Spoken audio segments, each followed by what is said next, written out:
Still no leads on identifying Mr. Cluck.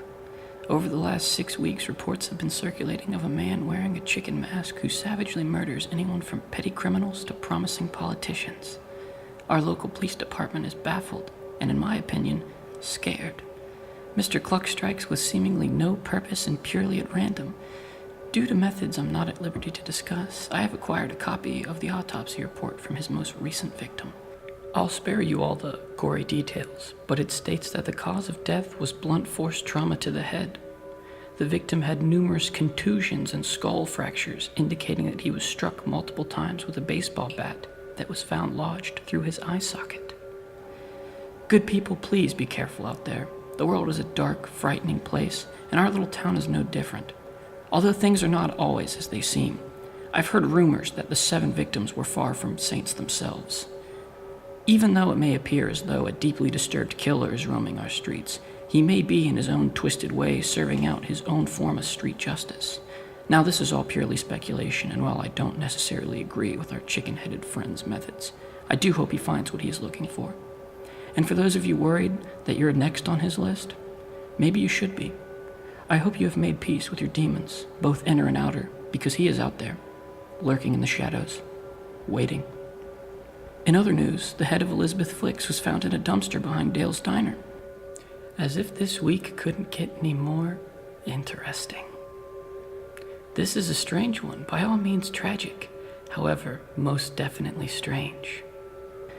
For those of you unaware, Miss Flicks has been dead and buried for the last 22 years, and her head, seemingly perfectly preserved as if it hadn't aged a day, appears in the dumpster right behind the diner where her body was discovered over 2 decades prior. Elizabeth Flicks was found decapitated 22 years ago in that same dumpster, found coincidentally by the exact same man at the exact same time at 6:35 a.m., 22 years apart. Police have no suspects at this time. The head did not appear to have been frozen and was in far too good condition to have been mummified. The medical examiner was baffled, as are the rest of us. Elizabeth's sister was able to positively identify the head as her sister's, stating her face looked as if it hadn't aged a day. To Miss Rose Flicks, we give you our deepest condolences. I have the utmost faith in the police department. They will find out who did this. Truly mesmerizing. What could this mean? Who or what is responsible? I have the question, folks, just waiting on the answers. This is Mr.Radio5eight0, your late-night rundown of all things dark and unknown. I believe the residents here are inclined to know the truth, if they can handle it. We are now taking calls, so feel free to give us a ring. Our number is...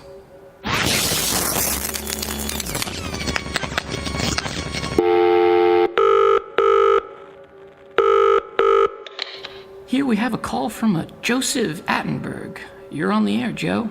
Hey, I have this new neighbor that I'm having some issues with. Joe, that's a little too bland for this broadcast. I'm not here for normal and mundane. I might suggest calling 101 to issue a formal complaint with the police department. No, listen. He keeps inviting me over for coffee and asking me to move some old boxes into his attic, and I know that sounds pretty simple, but I've been over there a couple of times to help, but the attic is locked and boarded up, and the old man doesn't have the key. At least that's what he says, but I'm getting kind of suspicious. I mean, the guy's pushing 90 and claims that when he bought the house, the attic was like that. Like something was locked in, or might still be locked in. Now you have my attention, Joe. Last week I tried to get into his attic, and I could smell something rotten coming through the door, like something had died. It's not just the smell, but the last time I was over, I swear I heard someone or something moving around up there. When I asked the old man about it, he completely changed the subject and got aggravated with me, yelling at me, pushing me out of the house. I told him I didn't feel comfortable going into that attic. I don't think he was being honest with me about what was up there. Now I'm concerned because he's been talking to all these kids around the neighborhood and asking them to help him clean out his attic. These kids are 10, 12 years old. I heard he offered one kid $500. The old man is looking crazy and desperate. I think I know what you're getting at, and let me remind you, Joe. Curiosity killed the cat. It just doesn't feel right, man. Something is in that attic. Something hungry. There is a darkness here, Joe. If you're still listening, I would advise you to not, do not do anything rash, as I would hate for you to be the topic of our next broadcast. Well, everyone, the sun is rising, and you know what that means. A new day filled with endless possibilities. The truth is out there, people. Keep your eyes peeled. And please be wary of the curfew. It's in effect for a reason.